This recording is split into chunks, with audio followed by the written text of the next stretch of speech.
예, 무너질 때 오는 이상한 안식, 무너질 때 오는 이상한 안식이라는 제목으로 하나님 말씀 증거하도록 하겠습니다. 우리 아이를 키울 때 잠투정하지 않습니까? 잠투정할 때 그걸 뭐라 그런지 모르겠는데 공갈 젖꼭지라는 거 아십니까? 이렇게 조그만 거 있잖아요, 입에 물려주는 거. 가짜 젖꼭지. 그러면 이상하게 애들이 금방 잡니다. 근데 이거 너무 오래 쓰면 안 된다 그러죠. 너무 오래 쓰면은 입에 염증이 생기고 또 계속 쓰면은 치아에 문제가 있대. 이가 안 자라고 또 나중에 이 턱이 휜답니다. 턱 이상하게 그 물고 있어가지고 그게 밸런스가 깨져가지고 문제를 일으킨다는 거예요. 그래서 잠시 쓰다가 뺏어 버려야 됩니다. 그거 너무 오랫동안 공갈 젖꼭지 물고 있으면 안 된다라는 거예요. 근데 문제는 뭐냐면 어른이 돼서도 이런 공갈 젖꼭지 같은 거 물고 있는 사람들이 있다는 것입니다. 이거 영양분 하나도 없죠. 백날 물어봐야 영양분 하나도 없고 가짜 만족입니다. 이거 진짜 만족 아니라고요. 어렸을 때 아기들에게 주는 것 같이 공갈 젖꼭지 물고 그렇게 세월 보내는 사람이 있어요. 그게 쇼핑일 수도 있고 게임일 수도 있고 어떤 때는 남 흉보기일 수도 있고 또 어떤 때는 스포츠, 뭐 남자 같으면 자동차, 여자 같으면 핸드백 뭐 이런 거. 그 진짜 만족도 아닌데 가짜 물고 있다라는 거예요. 지금 유다의 마지막 왕 시드기야가 이 공갈 젖꼭지 물고 있는 사람하고 똑같다라는 것입니다. 하나님 의지하지 않고 가짜 물면 이런 일이 벌어지게 된다는 거예요.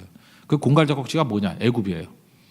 지금 바벨론에게 점령당해가지고 이제 허수아비 왕이거든요. 바벨론이 세운 왕이잖아요, 시드기야.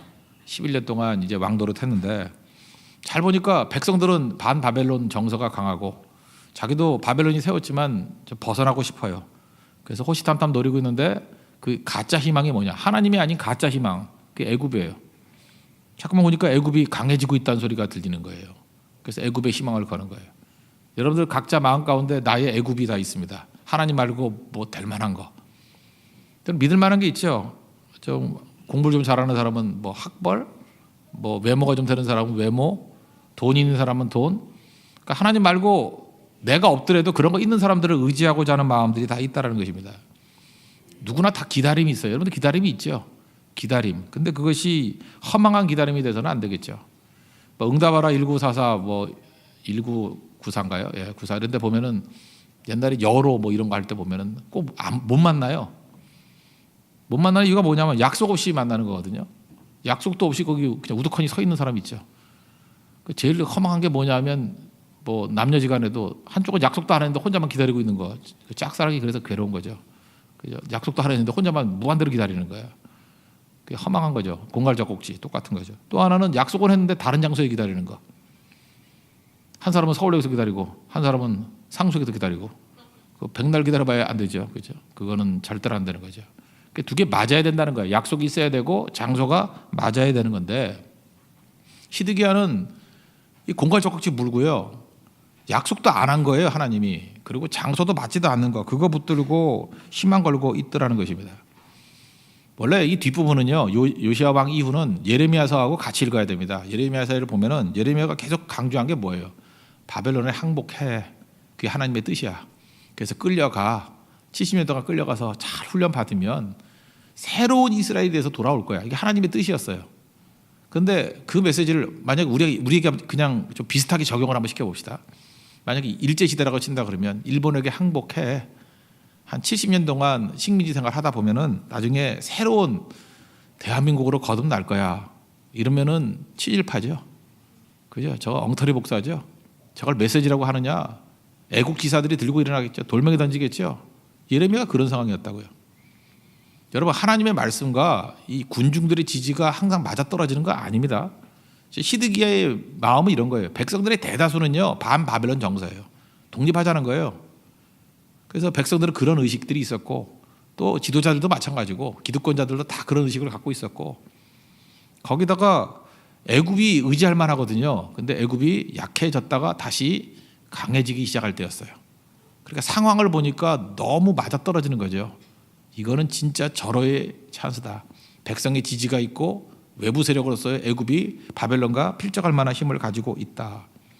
항상 우리가 하나님 말씀에 마음을 두지 않으면요 이렇게 상황으로 흘러갈 수밖에 없습니다. 언제나 그렇게 돼 있어요. 이 상황이라는 건 어찌 보면 내 마음이에요. 내 마음이 그쪽이거든요. 그럼 그 상황이 보이는 거예요. 그래서 그 상황을 붙들고 그리 갈 수밖에 없다는 것입니다. 결과는 뭐예요? 망하는 거죠. 자기 눈앞에서 아들들 다 죽고 두 눈 뽑히고 철사에 묶여가지고 끌려가서 죽었습니다. 이게 지금 괜히 현실적인 이야기예요. 여러분도 똑같은 얘기입니다. 하나님 말씀 말고 무슨 대안이 있죠. 뭐 예를 들어서 결혼이 하고 싶다 그러면 뭐 배우자 있는 곳으로 간다 뭐 이런 거 가보라고 뭐 내가 생각하는 거 아니에요.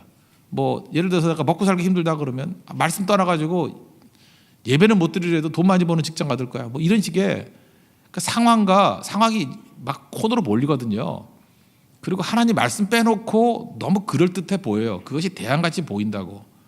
성경을 보세요. 창세기부터 요한계시까지 보세요. 다 그런 결정 내린 사람들의 말로는 다 무너짐이에요.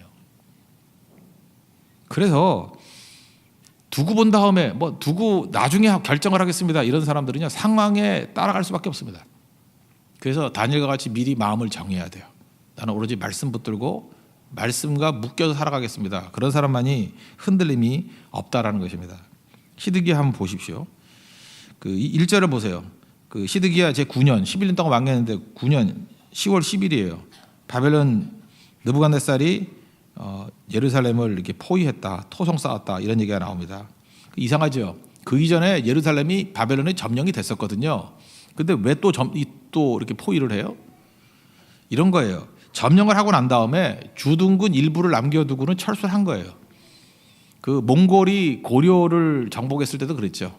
고려를 다 차지하고 난 다음에 몽골군은 숫자가 많지 않기 때문에 주둔군은 거의 두지 않습니다. 그래서 주둔군이 없었어요. 주둔군 제로. 그리고 그 다루가치라고 하는 총독, 이 다루가치를 총독이라고 하더라고요. 이게 매 지방간 들어가가지고 참견하는 거예요. 왕 옆에도 다루가치가 있고 여러 다루가치라고 72명 두고 갔어요. 몽골의 다루가치 72명이 고려를 컨트롤한 거예요. 그러면 72명이 별거 아니잖아요. 근데 72명의 말을 안 듣고 잘못 건들면 심양이죠. 심양에 있는 10만 명의 주둔군이 있었어요. 걔네들이 말 타고 일주일 내로 와가지고 초토화시켜버리는 거예요. 그런 적은 없었어요. 그게 두려워서 말 듣는 거예요. 마찬가지로 바벨론도 그랬던 거예요. 그 예루살렘에 소수의 다루가치 같은 성격의 주둔군을 두고 철수했어요. 여기서 포위를 했다는 얘기 무슨 얘기입니까? 아마도 백성들의 지지가 있고 애굽이 강해지니까 이 시드기야가 그 주둔군을 다 죽여버린 것 같아요. 얼마 안 되니까 죽여버리고 이제 방어를 하고 있으면 애굽이 와서 우리를 도와줄 것이다. 누구 생각이에요? 자기 생각. 치밀하게 계획을 세운 거예요. 내 뜻대로 되면 이게 분명히 될 것이다. 이렇게 생각을 했다는 것입니다. 그래서 포위된 것을 얼마나 버텼냐면 역사를 보니까 1년 반 버텼어요. 2절을 보세요. 11년까지 이르렀다. 이게 만으로 치면 1년 6개월 정도의 역사를 보니까 햇수로는 지금 3년같이 보이는데 1년 6개월 버텼다는 것입니다. 이제 누가 와야 돼요? 애굽이 와야 돼요. 그런데 문제는 애굽이 오지 않았다는 것입니다. 내 생각대로 안 되는 거죠.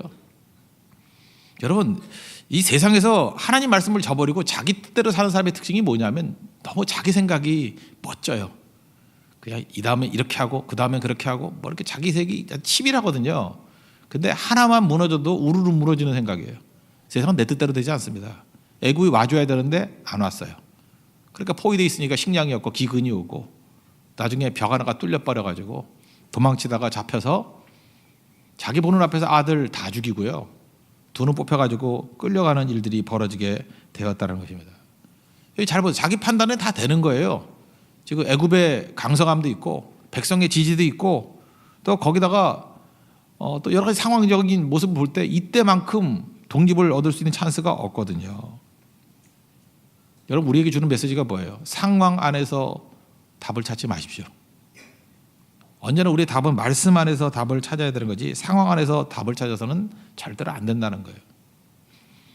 조금 더 한번 생각해 보세요. 그래 좋아요. 그 애굽이 왔다고 칩시다. 상상인데 애굽이 와가지고 애굽이 이겼어요. 그러면 바벨론만 제국주의 세력이에요? 애굽이 괜히 와서 도와주고 이제 잘 살아 그리고 꽃다발 안겨주고 갈까요? 아니죠. 애굽이 또 지배할 거 아니에요. 참 우리는 생각이 짧아요. 얼마나 이게 진짜 닭다가리들이 하면은 바벨론이 쫓겨나가면은 애굽이 와가지고 우리에게 자유를 줄 거라고 생각합니다. 애굽은 하나님이 아니에요. 좋으신 하나님이 아니라고. 그들은 바벨론보다 더할 수도 있고요. 똑같은 제국주의 세력이에요. 우리 잊지 말라고요. 뭐 잘못된 게 하나가 무너져 버리면 다 되는지 알죠. 그 다음을 생각해야죠. 하나님 말씀 아니면은 더 악한 게 와요. 그래서 한 귀신이 나가면 7 귀신이 들어온다 그러잖아요. 그 생각을 안 해요. 우리는 그 생각을. 그냥 바벨론이 미운 거예요. 바벨론이 떠나가면 끝난다. 애굽이 어떤 존재일지 어떻게 알아요? 모르는 일이죠. 시드기야는 그거를 모르고 말씀 붙들지 않냐고 엉뚱한 거 붙들다가 무너지게 되었다는 것입니다. 계산이 안 맞는 거예요. 5절 보세요. 바로의 군대가 애굽에서 나왔어요. 나오기는. 나오는 쳤겠죠. 예루살렘을 에워쌌던 갈대아 이 군대가 바벨론 군대가 소문 듣고 출동을 했다고요. 출동하니까 철수 그랬다고요. 왜냐? 그 당시에 애굽의 군대는 그렇게 세지 않았습니다. 전쟁할 상황이 못 됐다라는 거예요. 그리고 다시 와가지고 예루살렘을 초토화시켜 버린 거예요. 이유가 뭐예요? 바벨론이 화가 머리끝까지 난 거죠. 이놈들이 자기들만 그러는 게 아니라 배신을 한 게 아니라 이제 애국까지 끌어들여. 그래서 하나도 남기지 않냐고 초토화돼 버린 거예요. 그러니까 우리의 잔머리 쓰는 것들이 마지막에 이런 일들이 벌어지게 된다는 것입니다. 그래서 3절에는 기근이 있다 그러고 4절 보세요. 그 성벽이 파괴되매. 그다음에 5절 보니까 흩어지게 되었고 왕이 도망치다가 6절에 잡히게 되었다. 그리고 7절에 보니까 아들들이 두 눈 뽑히고 또 왕은 두 눈 뽑혀가지고 노사슬로 결박돼서 바벨론에 개 끌려가듯이 끌려가게 되었다라는 것입니다. 무슨 얘기예요? 사람 의지하면 안 된다는 거예요. 전 지금도 이렇게 생각합니다. 목사도 마찬가지예요. 믿음이 없을 때 보면은요, 잠깐만 사람 의지하게 돼요. 어떤 사람이 없으면 안 될 거 상황을 의지해요. 이거 분위기가 어떻다. 그 말짱 소용없어요. 하나님 앞에 서야 됩니다. 하나님이 도와주시면요, 광야에서도 다윗 붙들어 주잖아요. 광야 상황 최악이란 뜻이거든요. 광야에서도 다윗에게 주신 축복이 뭐냐? 첫째, 하나님이 함께 하셨다. 맞죠? 광야에서도 믿음 지키는 동역자들이 모여들어요. 아둘람의 400명. 그리고 광야에서도 그일라 백성들을 돕는 사명이 이룰 거 다 이루어요. 광야에서도. 인생은 투 트랙이에요. 광야라는 트랙이 하나 흐르는 것 같이 보이고 또 하나는 하나님의 도우심과 축복의 흐름이 또 하나가 있어요. 그러니까 말씀 붙든 사람은 어디 가서든 산다니까요. 광야에서도 살아요. 근데 모든 것을 다 갖춘 사람이라 할지라도 시드기야 같은 사람은 왕궁에서도 죽습니다. 안타까운 마음으로 또 말씀드립니다. 뭘 붙들어야 돼요? 말씀 붙들어야 돼요. 말씀을 그때 가서 붙든다가 아니라 지금 붙들어야 돼요. 지금. 말씀이 중심이 되지 않으면 반드시 100% 상황으로 가게 돼 있다니까요. 말씀이 없다는 것은 흔들흔들하는 거 아니에요. 그러면 우리 결정이 뭐예요? 말씀이 없으면 편한 곳으로 가요. 편한 것과 어려운 거 어디로 가요? 편한 곳으로 가요. 말씀이 없으면은 이 겉으로 보일 때 멀쩡해 보이는 놈하고 결혼해요. 맨날 두들겨 패고 할 놈인데 겉으로 볼 때 허다가 멀쩡해. 그냥 말씀이 없으면은 170과 185는 185하고 해. 근데 이놈이 나쁜 놈이야. 175는 진국이고. 말씀 없으면 다 그렇게 돼버린다니까요. 그러니까 말씀 없으면 볼 것도 없어요. 그래서 말씀 없는 사람들을 보면은요, 세상에서 제일 어리석은 사람이에요. 예측 가능해. 미끼를 던지면요 물어요. 미끼가 뭔데? 상황이거든요. 말씀 없는 사람은 100% 상황으로 가요. 돈 주는 곳에 가고 편한 곳에 가고 칭찬하는 곳에 가고 인정해 주는 곳으로 가고. 그래서 결국은 세상에 의해서 물결이 흔들리는 인생이에요. 그래서 결국은 망하는 거예요. 이용당하다 망하는 거예요. 근데 말씀이 있는 사람은요, 말씀의 줄에 매어가지고 흔들리지 않아요. 그 길 가요. 좋아도 가고 나빠도 가고 무조건 그 길 가요. 그게 신앙입니다. 시드기야 같이 사시겠어요? 말씀 없으면 무너집니다. 여러분, 말씀 붙들고 상황에 의해서 흔들리지 아니하는 하나님의 거룩한 백성 되기를 바랍니다. 그 다음입니다. 그 욕망의 신기루가 이제 사라져야 된다는 것인데, 욕망의 신기루가 뭐냐면 이제 중요한 컨셉인데 성벽이라는 거예요. 성벽. 나를 지켜줄 게 뭐예요? 성벽이죠. 성벽. 그거는 신기루예요. 눈에 보이는 성벽이 나를 지켜주는 게 아니고 하나님이 나를 지켜주시는 거예요. 그러니까 말씀이 나를 지킨다. 이건 말씀이 보이지 않는 말씀이 원칙이고요. 또 하나는 우리 삶 가운데 나를 지켜준다고 생각되는 것들이 있잖아요. 각자 이렇게 강점들. 그런 것들이 성벽이라고요. 근데 성벽이 나를 지켜주지 못한다라는 것입니다. 전부 다 불태워버렸죠. 성벽이 무너지고. 거기 뭐 쭉 나오지 않습니까? 성벽이 무너졌다. 10절 한번 보십시오. 시위대왕에 속한 갈대 원구대가 예루살렘 주위의 성벽을 헐었으며, 성벽을 다 헐어버렸어요. 얼마나 분노했는지. 성벽 헐어버렸다는 건 뭐예요? 초토화시켜버렸다는 거예요. 보호가 없다라는 거예요. 그리고 다 불질러버리고 하나도 남김이 없이 다 무너지게 되었다라는 것입니다. 여러분, 성벽이라는 게 뭐예요? 보호죠, 보호. 성벽을 제일 먼저 쌓은 사람이 누굽니까? 가인입니다. 가인이 그 자기 동생 죽이고 난 다음에 두려워가지고 그 두려움이 그때 또 임했어요. 그래서 가인이 어찌 보면은 많은 일들이 이루어요. 뭐 성도 쌓고. 그래서 창세기 4장 17절 보니까 아내와 동침하여 임신했더니 에녹을 낳았대. 에녹. 가인이 성을 쌓고 그 아들의 이름을 지어서 에녹이라 했다. 그래서 에녹성이라는 성을 제일 먼저 쌓았어요. 에녹성을 쌓게 됐던 동인이 뭐예요? 두려움. 두려움도 에너지입니다. 어떤 사람은 평생 두려워서 사는 사람이 있죠. 그러니까 이런 거예요. 대학 떨어지면 어떻게 하는 두려움, 취직 못하면 어떻게 하는 두려움, 결혼 못하면 어떻게 하는 두려움. 그 두려움도 에너지예요, 그것도. 그래서 계속해서 찡그리면서, 그런 사람은 이제 마음만 되면 이제 내천자를 그리죠. 그 성질 안 좋은 애들 보면 얼굴에 다 표정이 나와요. 맨날 많이 지었던 표정이 그게 주름 아니에요, 주름. 주름이 없는 사람은 그 깡통으로 살았다는 얘기죠. 예. 아무 생각 없이 멍하니까 아무 주름도 없는 거죠. 주름이 그 사람을 보죠. 맨날 웃고 사는 사람은 웃는 주름이 생기고, 이렇게 찡그린 사람은 찡그린 주름이 생기는 거예요. 그래서 예민한 사람을 보면 이게 미간 찌푸린 사람들 있죠. 예민한 사람이에요. 예민한 사람이나 AB형. 뻔해요. 볼 것도 없어요. 그거. 예민한 사람이라고 그 성격을 다 말해주는 거예요. 성격이. A병 아닐 수도 있습니다. 그냥 A병이라 하자고. 예. 누가 A병이라 그러더라고. 죄송합니다. 혹시 A병 계시면. 예. 하여튼 그게 보여지는 거잖아요. 그죠? 예. 과거라 과거. 그러니까 두려움이라는 게 이게 동인이에요. 동인. 두려워가지고 그것도 힘이 생기거든요. 맹탕들은 공부도 안 해요. 근데 두려움 가지고도 공부할 수 있죠. 원래 성경은 자원하는 마음이 기쁨이고 그런데 두려움도 힘이 된다고요. 그래서 두려워서 성을 쌓았어요. 그래서 성을 쌓는 모든 것은 두려움이에요. 근데 성을 쌓아서 이제 에녹을 성 안에 집어넣었어요. 그러면 성 안에 있는 에녹은 안 두려울까요? 에녹은 성 안에서는 안도할지 모르지만 성 밖에 나가면 두렵죠. 또 다른 두려움을 주는 거예요. 그러다 보면 또 성을 쌓겠죠. 2차 성. 그래서 자기 힘으로 두려움을 이기려고 그러다 보면 자꾸만 좁아지는 거예요.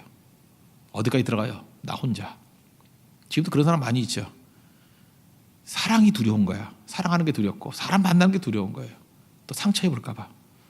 그래서 성을 쌓아요. 하나 갖고 안 되거든요. 또 이것도 무너지면 어떡할까? 또 쌓아요. 나중에는 혼자 곰과 같이 겨울잠 자고 있어. 조그만 굴 속에 들어가서 혼자 있다고. 그리고 두려운 거야. 나가면 어떡하나. 그리고 조금 힘 얻으면은 잠깐 나갔다가 또 다시 굴 속으로 들어가 버리고. 불쌍한 인생입니다. 그 사람의 삶의 원동력은 뭐냐? 두려움이에요. 그 뿌리에 누가 있느냐? 가인이 있어요. 가인. 이게 가인 스피릿이에요. 하나님 말씀을 믿지 않는 불신앙이에요. 믿지 않으니까 그런 일이 벌어지는 거죠. 돈이 얼마큼 있으면 안도하겠어요?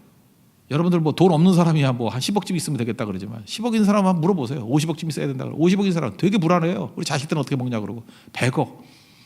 또 혹시 뭐 정권이 뭐 바뀌어가지고 뺏어가면 어떡하느냐 200억. 아니야 국내 200억 필요 없어. 외국에도 50억 있어야 돼. 뭐 이런.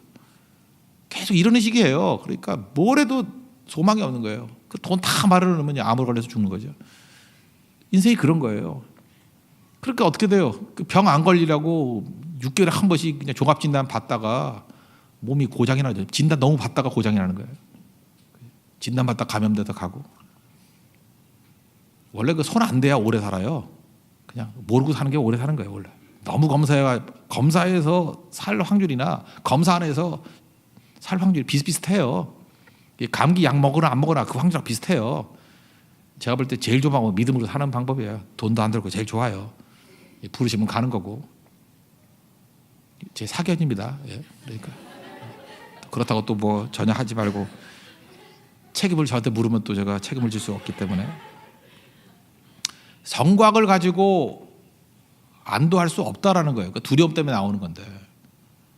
근데 참 아이러니컬한 게 뭐냐면 이스라엘이요, 이 예루살렘이 성곽이 무너지고 난 다음에 진짜 안도하게 됐어요. 여러분 거기 한번 보세요. 마지막 구절을 한번 볼래요? 그 이 병행 구절이 역대하에 있거든요. 역대하 36장 21절 한번 찾아보세요. 역대하 36장 21절. 역대하 36장 21절. 다 같이 읽겠습니다. 역대하 36장 21절 시작. 이에 토지가 황폐하여 땅이 안식년을 누린같이 안식하여 70년을 지냈으니 여호와께서 예레미야 입으로 하신 말씀이 이루어졌더라. 예루살렘이 초토화돼 버렸습니다. 그거를 초토화됐다, 황폐했다라고 묘사하지 아니하고 뭐라고 묘사해요? 안식을 누렸다. 얼마만큼요? 70년 동안. 그래서 하나님 말씀하신 대로 이루어졌대요. 이게 회복이라는 거예요. 무슨 얘기냐? 이제까지 이걸 우리에게 한번 적용을 시킨다 그러면 내가 나를 지킨다라고 생각했던 게 돈일 수 있고 건강일 수 있고 관계일 수 있고 뭐 다 있었다고. 그게 성이에요, 성. 근데 그 성이 나를 지킨다고 생각했는데 맨날 두려운 거예요. 근데 그게 다 무너진 거예요. 어떻게 보면 다 깨진 거죠. 욕과 같이 다 무너졌어요. 아무것도 없잖아요. 그래도 안 죽어요. 하나님 보호하심으로 말미암아 살아남아요. 그때 이게 무한대도 아니에요. 한정이 있다는 거예요. 70년 동안. 그리고 회복이 된다는 거예요. 그때부터는 나의 성이 누구예요? 하나님이에요.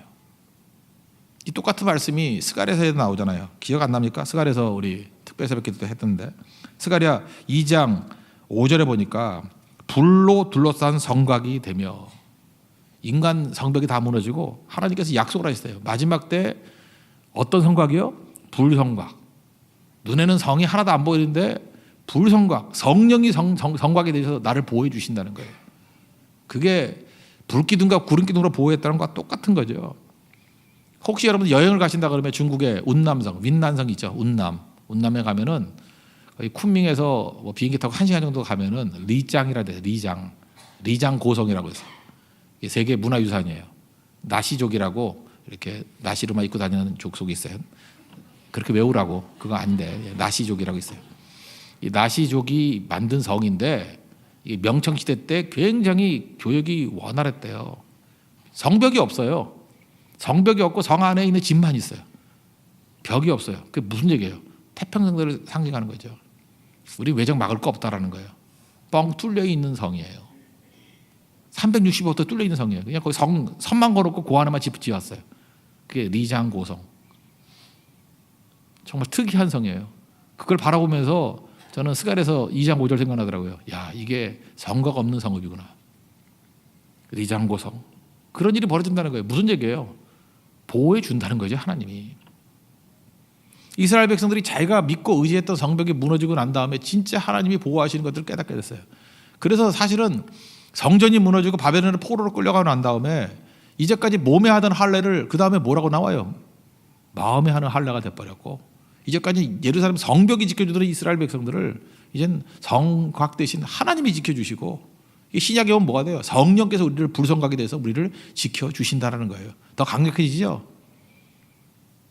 그렇다면 여러분의 성곽이 무너져야죠. 인생에는 반드시 이 과정이 있다는 것입니다. 나의 성곽이 무너지는 과정이 있습니다. 빨리 무너지십시오. 그래서 하나님만 의지하는 거예요. 잘 보세요. 성곽이 나를 지킨다고 철저하게 믿었던 사람은 성곽이 무너질 때 낙심했을 거예요. 그런데 하나님만 믿고 의지하는 백성들은 I don't care죠. 뭐가 되든 관계없어요. 그죠? 그게 나를 지킨 게 아니었기 때문에 여러분들이 어떤 거에 그 무게중심을 두고 의지했던 것이라 그러면 그게 무너지면 흔들려 버리지만 그 의지한 거 아니었어요. 그러면 없어져도 하나도 안 흔들려요. 그래서 상황에 흔들린다는 얘기는 말씀 안 지켰다는 얘기예요. 여러분 지금 이 시대가 얼마나 혼탁한 시대고 혼란한 시대입니까? 뭐가 뭔지 알아요? 몰라도 돼요. 하나님 말씀 붙들고 있으면 되는 거라고. 당시에도 보면요. 이 세 부류의 사람들이 있었어요. 거기 보면은 11절 한번 보세요. 성중에 남아있는 백성이 있었고 바벨론 왕에게 항복한 자들이 있었고 또 무리 중에 남아있는 자가 있었어요.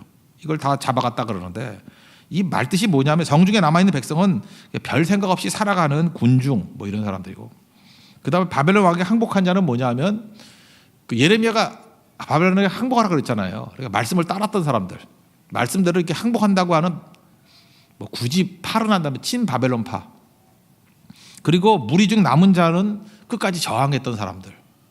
이 사람들은 나중에 끌고 가서 다 죽여버려요. 21절 보세요. 바벨론 왕이 하마 땅 림나에서 다 쳐 죽였더니 이 바벨론 이 성향이 있던 사람들, 특별히 그 기득권 세력들은 바벨론에 끌려가서 다 죽어요. 다 죽어버린다고. 여기 잘 보세요. 지금도 우리나라 상황도 그렇고 뭐 우리 인생 살다 보면 지금 상황 똑같아요. 미래가 안 보여요. 뭐가 정답인지. 조그만 성 안에 원래 1차 때 포로 끌고 갔죠. 1차 포로 때. 1차 포로 때 끌려가고 2차 포로 때가 여호야긴이에요. 여호야긴 때 한번 끌고 갔고 여호야긴 때 끌고 가고 이때가 이제 세 번째 끌려간 거거든요. 근데 끌고 갈 때 순서가 뭐냐 하면은 똑똑한 사람 순으로 끌고 갔어요. 그래서 1차 때 제일 괜찮은 사람 다 끌고 갔어요. 다니엘부터 시작해서 괜찮은 사람들. 찌꺼기들 남았거든요. 2차 때 거기서 또 뽑아갔어. 3차 때는 이제 진짜 그 무슨 뭐 그 목동들 빼놓고 이게 양치기 할 사람 몇 사람 빼놓고 다 끌고 갔어요.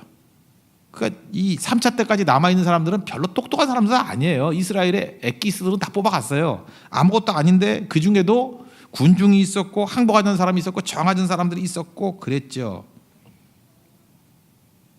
지금 무슨 얘기하는지 알아요? 이 사람들이 다 망한 주제에도 각각 자기들의 개똥차락이 다 있었다니까. 뭐가 맞는지. 이들이 지금 주장하는 바가 뭐 그렇게 대단한 거예요? 맞는 얘기예요? 아니죠. 모르는 얘기예요. 이들이 뭘 주장하던 뭐 그 논쟁을 뭘 어떻게 하던 아무 관계 없고 딱 하나예요. 하나님 앞에 서 있는 백성이 되면 그게 정답이에요. 여러분 시대가 아무리 혼탁하더라 할지라도 그냥 말씀 붙들고 하나님께서 원하는 그 기준 붙들고 있는 백성들은요. 그냥 다 몰라도 돼요. 그냥 말씀대로 따라가다 보면 그게 정답이에요. 넘어지지 않는다니까요. 그래서 시대가 혼란하면 혼란할수록 예배, 기도, 사명 그거 붙들라고요. 그의 나라와 그의 의를 구하는 것 그거 딱 붙들고 있으면 절대로 넘어지지 않는다는 것입니다. 역사의 주인께 물어야죠. 역사의 주인이 누구예요? 우리 하나님 아니세요? 그 게임 가운데 워터 저브볼이라고 이거 뭐 발음도 이상해요. 워터는 물이고 저브 G-O-R-B 저브볼 그게 뭐냐면 이게 커다란 투명한 공이 있죠. 물 위에다가 띄워놓고 사람이 그 안에 들어가서 걷는 거 가끔 게임 하죠. 전혀 모르십니까? 사람이 들어갈 만큼 큰 공이 있어요. 투명한 공이 거기 문이 있어. 방수문이. 그래서 사람이 딱 들어가면 물에 뜰 거 아니에요. 그럼 이게 걸어가지고 뭐 이렇게 게임하는 거 같아요. 돌고 오는 거. 그런데 그게 자기 뜻대로 되나요? 자기 뜻대로 되면은 그 게임이 아니게 워터 저그볼이라는 게 타면은 앞으로 가야 되는데 기우뚱해가지고 그죠? 이렇게 옆으로 가고 해서 막 제자리 있고 되게 웃겨요. 거기다가 뭐 두 사람 집어넣으면 진짜 웃겨요. 지들끼리 밟고 막 싸우고 거기서 그래서 전진이 안 되고 막 그래요. 저는 하나님 떠난 인간만이 가지고 있는 세상이 이 워터 저브볼하고 비슷하다고 생각해요. 공 안에 들어가가지고 보긴 봐요. 저쪽으로 가야 된다는 거. 근데 내가 밟는 발이라고 글로 가는 게 아니에요. 물 위고 균형 안 잡히고 맨날 넘어지고 깨지고 거기서 또 의견 일치가 안 돼가지고 둘이 싸우고 셋이 싸우고 난리예요. 그 싸움 그만하라는 거예요. 그 워터 저브볼 안에서 빨리 가려고 하는 싸움 벌이면 못 가요. 원래 그거 못 가게 하려고 만든 거예요. 그래서 웃기라고. 어떻게든 지퍼를 벗겨가지고 나와야 돼요. 나와서 손으로 툭툭 치면은 내 컨트롤 아래에 놓여서 가게 돼 있어요. 인생은 그렇게 사는 거예요. 워터 저브볼 안에서 뛰는 게 아니고 나와야 된다니까요. 나오면 객관적인 하나님의 시각으로 어디로 가야 될지를 알게 된다는 것입니다. 우리 인생에 두 가지가 있어요. 버려야 할 짐이 있어요. 그러니까 쓸데없는 거 다 버리십시오. 단순하게 사십시오. 버려도 되는 거예요. 그러나 또 어떤 거는요. 반드시 지고 가야 될 그걸 사명 또는 십자가라 그래요. 그게 있다고요. 그거 나와보면 정확히 알게 돼요. 그래서 가치 있는 인생을 사는 게 그게 중요하다는 것입니다. 지금 시드기야 왕 때 11년 동안이거든요. 이 혼탁한 시대 가운데 사실 우리가 그 시대를 살았다고 생각해요. 뭐가 정답이에요? 모르겠어요. 잘 보세요. 매국노 같이 보이잖아요. 항복을 하는 게. 그리고 상황이 애굽이 센지 바벨론 센지 잘 몰라요. 우리는 알고 있지만 우린 그 전지전능한 시각에서 보니까 그걸 아는 거지만 그 당시 모를 거 아니에요. 우리 지금 미래 알아요? 한 치 앞도 모르겠어요. 이럴 때 우리가 어떻게 살아가야 되는지 그걸 보여주죠. 상황 따라가면 무조건 망한다니까요. 말씀 붙들어야 돼요. 그리고 이럴 때일수록 사람이 두렵기 때문에 내 성벽을 의지하려고 그래요. 성벽이 무너져야 오히려 안식을 얻어요. 하나님만 붙들어야 돼요. 이때는 성벽이 날 지키는 게 아니에요. 주님 손 붙들고 가야 돼요. 주님 나를 인도해 주십시오. 그리고 하나님이 보호하시는 인생을 살게 될 때 흔들리지 않는 인생을 살게 된다는 것입니다. 여러분들 말씀이 중심 잡는 인생 되길 바랍니다. 지금 수없이 많은 문제들이 있죠. 결혼도 해야 되고 뭐 돈도 없고 뭐 노후도 어떻고 지금만 그랬던 거 아니에요. 인생이 다 그런 거예요. 두려움으로 살면 가인같이 살아야 돼요. 가인같이 살면 성밖에 지을 게 없어요.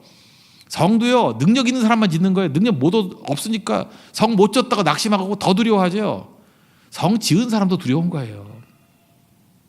성의 인생을 거는 사람은 다 두려워요. 있어도 두렵고 없어도 두렵고 안에 있어도 나가면 어떡하는 두려움이 있고 두려움에 두려움을 낳는 거예요. 로마서에 나오잖아요. 믿음에서 믿음으로 이른다고. 하나님 붙드는 백성들은 믿음이 생기고 믿음 붙들고 나가는 사람은 믿음에서 믿음으로 나가게 됩니다. 그게 이기는 길이에요.